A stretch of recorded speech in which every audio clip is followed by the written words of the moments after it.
पीछे ही पड़ा हुआ है। देखने में तो पूरा नहीं है, तो फिर मैं क्यों इससे पीछा छुड़ा रही हूँ? ऐसी पिटाई करवाती हूँ कि आज के बाद मेरे अलावा किसी और लड़की को छेड़ेगा ही नहीं।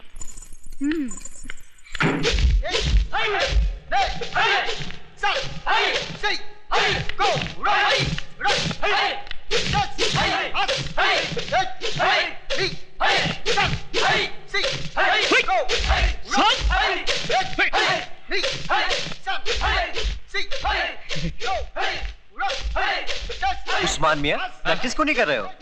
वही तो कर रहा हूँ। हाथ पैर तो हिला नहीं रहे हो?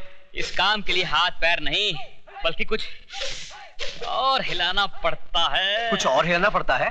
सर, लड़की लड़की, तुम यहाँ क्या कर रही हो? देखिए। दिखाइए। क्या? वही जो आप छुपा रही हैं। मेरा मतलब है, एक गुंडा मेरा पीछा कर रहा है। क्या आप लोग अपनी बहन की रक्षा नहीं करेंगे? देखिए मैडम, अगर पूरे हिंदुस्तान की लड़कियां हमारी बहनें बन गई तो हम लोग जिंदगी भर हाई करते रह जाएंगे। प्लीज, मैं आपके हाथ जोड़ती हूँ, मेरी इज्जत बचाइए प्लीज। ठीक है, तुम फिक्र मत करो, मजबूर होकर हम तुम्हें अपनी बहन मान ही लेते हैं। चलो।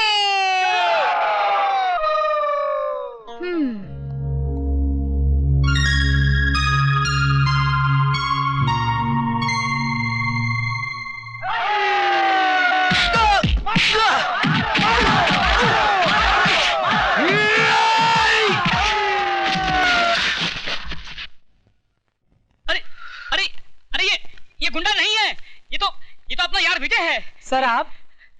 सर हम समझे कोई गुंडा है। सर? बड़े अजीब, बहनों को ही पिटवा दिया। भाई इन्होंने हमसे कहा कि इन्हें कोई गुंडा छेड़ रहा है। उल्लू के पट्टों, गौर से देखो इसे, ये खुद गुंडी लगती है, इसे कोई क्या छेड़ेगा? देखिए, आई एम सॉरी, मेरा मतलब ये नहीं, मैं तो चाहती। आप भले ही मुझे चाहने लगी हैं, लेकिन मैं आपको नहीं चाहता। हाँ, तुम औरत की जिद को नहीं जानते। अगर 4 दिन में तुम मेरी टांग के नीचे नहीं आए तो मेरा नाम भी टंगड़ी कबाब नहीं। लगता है तंदूर बहुत गर्म है।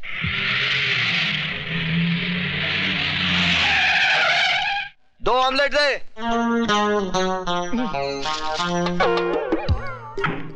ये कहां से आ गई?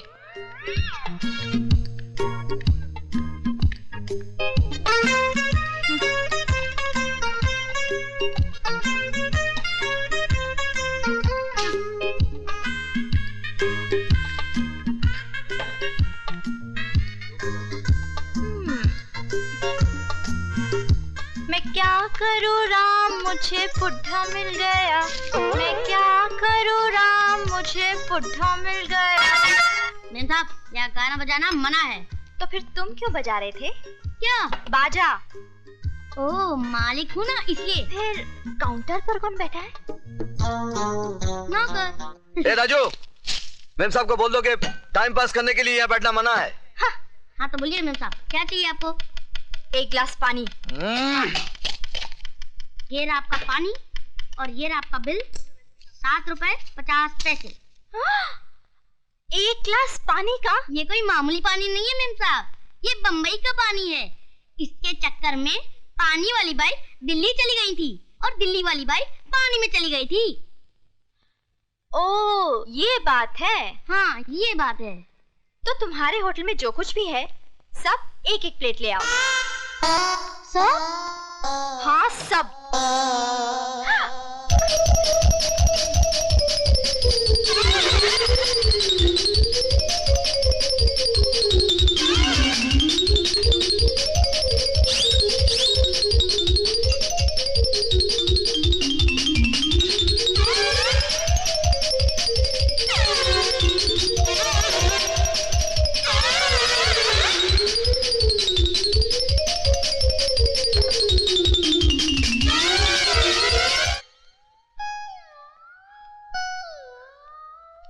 सब खत्म। ये लो 786 रुपए, फटाफट निकालो। अकाउंट में लिख लो। अकाउंट? कैसा अकाउंट? यहाँ मेरे पति का अकाउंट चलता है। बिटिया, क्या नाम है तुम्हारे पति का? मुझे बता दो तो मैं लिख लूं। विजय श्रीवास्तव। जी अंडे।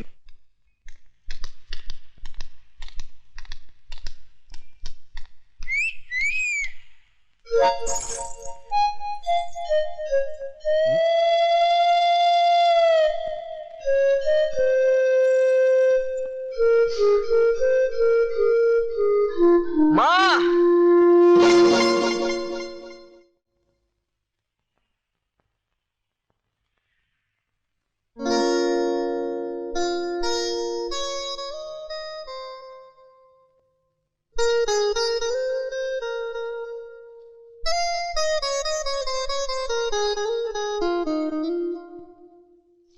ए बेटू, चल जल्दी कर, खाने का टाइम हो गया। हाँ भैया। अरे बेटा जरा तू फोन उठा बेटा, जी जरा पिताजी। तुम लौट गए। हेलो। हेलो। अरे बोलो भाई, टेलीफोन वालों ने रेट बढ़ा दिए हैं। क्यों अपने माँ बाप का पैसा बर्बाद कर रहे हो? कट गया। चलो जल्दी जल्दी सामान अंदर रखो। पिताजी जरा फोन उठाइए। अच्छा, हेलो हेलो। कट गया। 2002 रुपए। अच्छा, क्या फिर कट गया? हाँ किसी बेचारे का रॉन्ग नंबर लग रहा है। बाबूजी, ये मुझे किसी बेचारे का नहीं, किसी बेचारी का नंबर लगता है। चलो खाना खाने चलो। तुम बेटा बंद करके आना। जी भैया, अब फोन आप ही उठाना, नंबर भी सही लगेगा और आदमी भी सही मिलेगा। लो भैया, बज गई आपकी घंटी। हेलो। हेलो, मैं रेखा बोल रही हूँ। क्या तकलीफ है आपको? क्यों, आप हकीम हैं? आप चाहती क्या हैं? तुम्हें अपना बनाना चाहती हूँ। ये जो आप लोगों को इश्क का बुखार चढ़ता है ना, जिंदगी की सच्चाई से टकराते ही 2 दिन में उतर जाता है। मेरे प्यार का बुखार मामूली बुखार नहीं है, मियादी बुखार है। एक बार जो चढ़ता है उतरता ही नहीं। कैसे आदमी हो तुम? जो काम तुम्हें करना चाहिए वो मैं कर रही हूँ। तो क्या करूं मैं? तुम एक बार हाँ तो करो, बाकी सब मैं कर डालूंगी। क्या कर डालोगी? मिठाई सामने पड़ी है, खाने के बजाय मक्खियाँ उड़ा रहे हो। मैं सड़ी गली मिठाई नहीं खाता। मैं सड़ी हूँ? मैं नहीं, लोग कहते हैं। I hate you. I love you.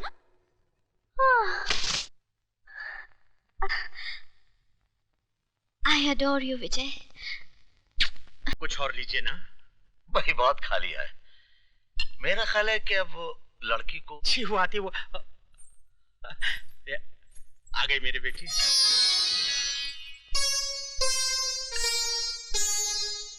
जीती रहो।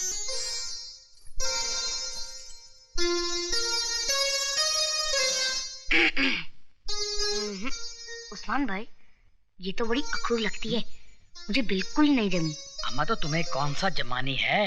उधर देखो, जो पहले से जमाए बैठे हैं।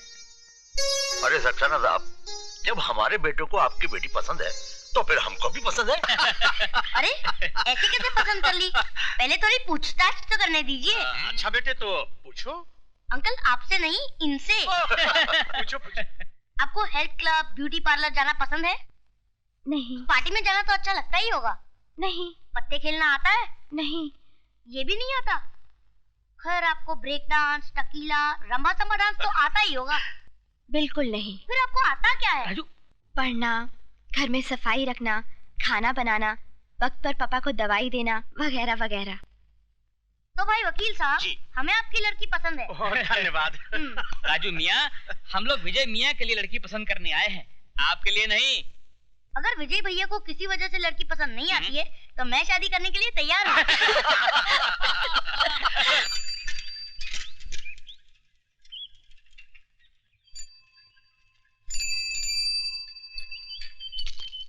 किससे मिलना है? अरे क्या करता है यार? ये हमारे सुपरवाइजर साहब के पिताजी हैं। अच्छा। हाँ। माफ कीजिएगा साहब, क्या करें, हर आने जाने वाले को चेक करना ही पड़ता है। ठीक है भाई, तुम अपनी ड्यूटी निभाओ। राजू बेटा जी तुम यहीं रुको, जी मैं विजय के दोस्तों को कार्ड बांट के आता हूँ। जी हाँ। हाँ?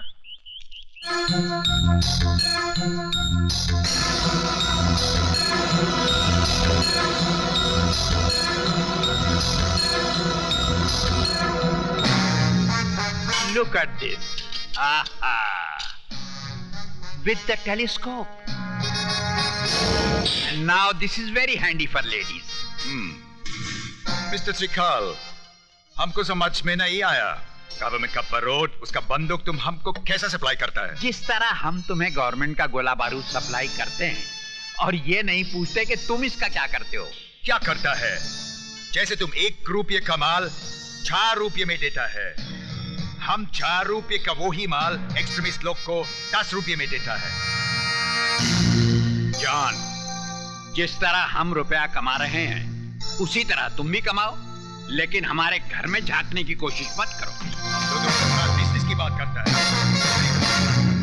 ससुर जी, इनके पेट में ज्यादा दर्द हो रहा है, बता ही दीजिए वरना ये अपनी पैंट गंदी कर देगा। क्या बोला तुम? मिस्टर जॉन, ये हमारे दामाद डीपी सिंह हैं। किसको गोला बारूद का लाइसेंस देना है उसका फैसला मैं करता हूँ। आई सी, चोर चोर मोजरा भाई।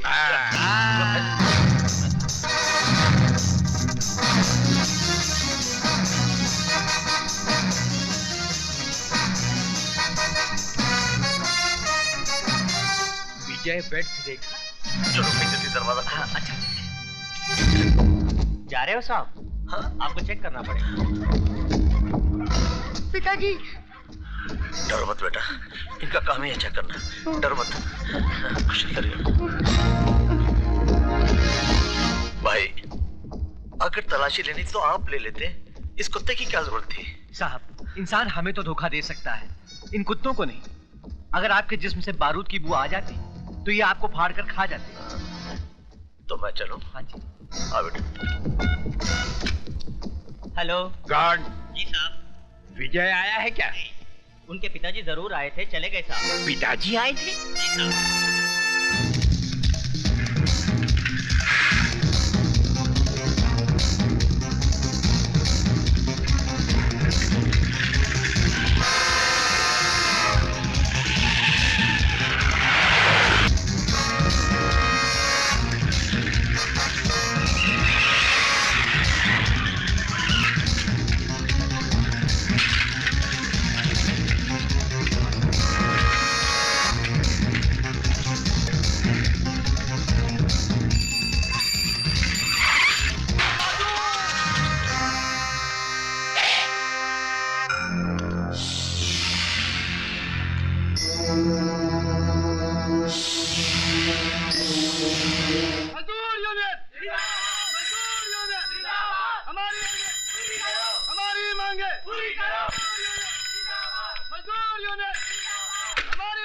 हेलो हाँ। हेलो। क्या कह रहे हो? मुझे सुनाई नहीं दे रहा, बहुत शोर है यहाँ पे। अरे फोन विजय को दो। अच्छा एक मिनट ठहरो, मैं दरवाजा बंद करके आती हूँ। 1 मिनट। हेलो सुनो तो। Hello hello.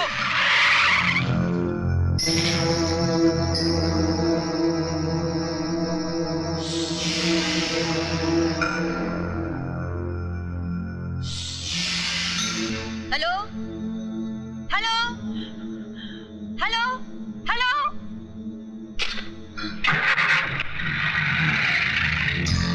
पिताजी हाँ। वो लोग चले गए। गए?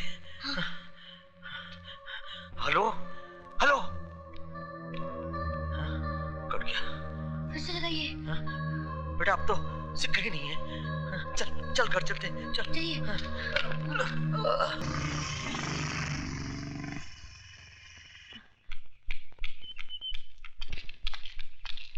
विजय, बेटे लगता है तेरे पिताजी किसी मुसीबत में है। कहाँ है वो? फैक्ट्री गए थे, वो कार्ड देने शादी का। अच्छा मैं देखता हूँ।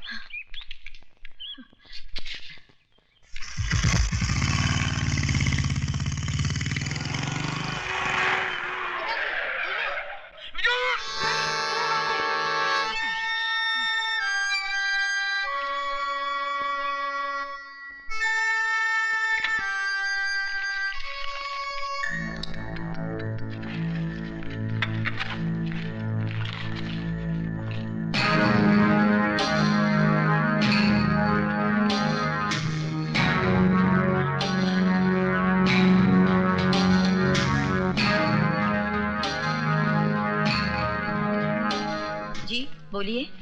चाय मिलेगी? नहीं, आज होटल बंद है। तो फिर पानी पिला दीजिए।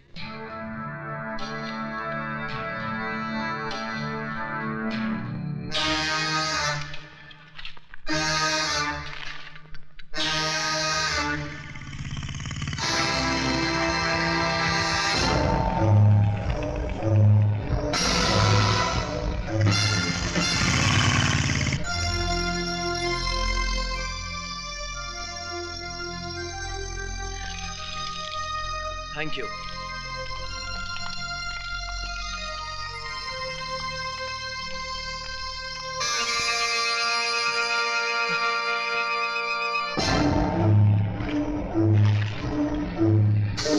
भाई साहब, आपका बैग। शारदा, ये क्या? शारदा, शारदा, हमारी जान खतरे में। विजय का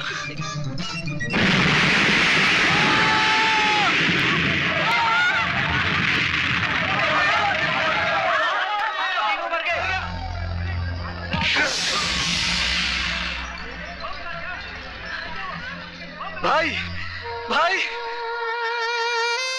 माँ, माँ,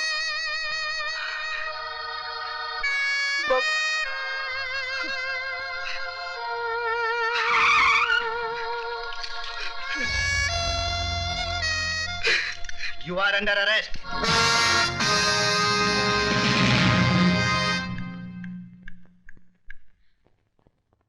ये क्या हो गया विजय? तुम बोलते क्यों नहीं विजय? विजय! बेटे, मैं तुम्हारे माँ बाप और भाई की जिंदगियां तो वापस नहीं ला सकता, लेकिन मैं पूरी कोशिश करूंगा कि तुम्हें बेगुनाही की सजा न भुगतनी पड़े। योर ऑनर, ये मुकदमा झूठा है, बेबुनियाद है, मन गढ़ंत है। कोई भी बेटा अपनी माँ की जान नहीं ले सकता, अपने बाप की सांसें नहीं छीन सकता, अपने छोटे भाई को कफन नहीं पहना सकता।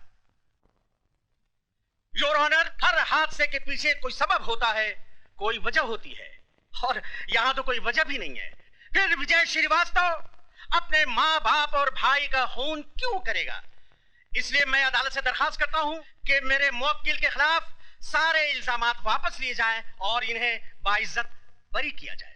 That's all your honour. Milord, अपने मुवक्किल के लिए दलीलें पेश करते करते मिस्टर सक्सेना का गला भराया, आंखें नम हो गई।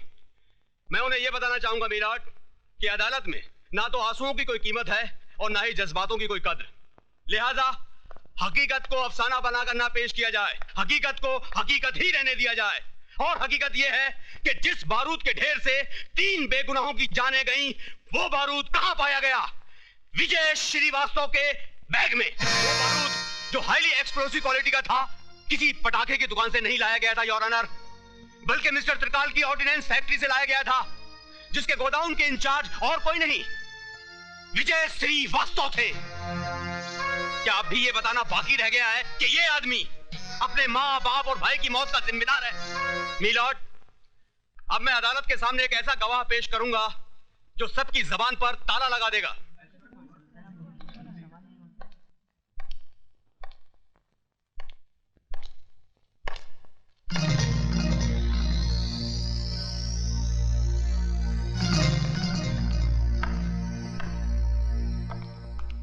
मिस्टर त्रिकाल, आपकी फैक्ट्री से बना बारूद या बारूद से बना बॉम्ब बाहर कहां जाता है? जहां गवर्नमेंट की सप्लाई का ऑर्डर होता है। ये बारूद किसकी निगरानी में बाहर जाता है? सुपरवाइजर की। सुपरवाइजर के अलावा और कोई आदमी है? जी कोई नहीं। आपकी फैक्ट्री का सुपरवाइजर है कौन? इसका मतलब ये तो नहीं कि विजय ने खुद अपने घर वालों को। आप सिर्फ हाँ या ना में जवाब दीजिए। उस वक्त हमारी फैक्ट्री के सुपरवाइजर मिस्टर विजय श्रीवास्तव थे। This point should be noted milord कि फैक्ट्री से बारूद का बाहर आना जाना मिस्टर विजय श्रीवास्तव की देखरेख में होता था, सिर्फ इनकी ही निगरानी में होता था। ये बारूद सिर्फ 28 अप्रैल को ही फैक्ट्री से बाहर नहीं लाया गया था, बल्कि 7 मार्च और 3 अप्रैल को भी लाया गया था। I object your honour. Public prosecutor साहब मेरे मुवक्किल के खिलाफ झूठ मूठ की कड़ियां जोड़ते जा रहे हैं। मैं कोई कड़ी नहीं जोड़ रहा हूं मिलॉर्ड, बल्कि कड़ियां खुद ब खुद अपने आप जुड़ती चली जा रही हैं। जज साहब, अगर मुझे फांसी पे लटकाना है तो लटका दीजिए, लेकिन मुझ पर झूठा इल्जाम मत लगाइए। इल्जाम झूठा या सच्चा, इसका फैसला करेगी अदालत, जिसके सामने यह जाहिर हो गया है कि विजय श्रीवास्तव आतंकवादियों को बारूद सप्लाई किया करता था, और यह है वो बैग जिसमें वो बारूद छिपाकर आतंकवादियों को पहुंचाने ही वाला था कि वक्त से पहले बारूद फट गया, एक धमाका हुआ और 3 जिंदगियों का खेल खत्म हो गया। मीलॉर्ड, जिस तरह एक चोर का साथी भी चोर होता है, उसी तरह टेररिस्ट को बारूद सप्लाई करने वाला भी टेररिस्ट है, टेररिस्ट है, टेररिस्ट है।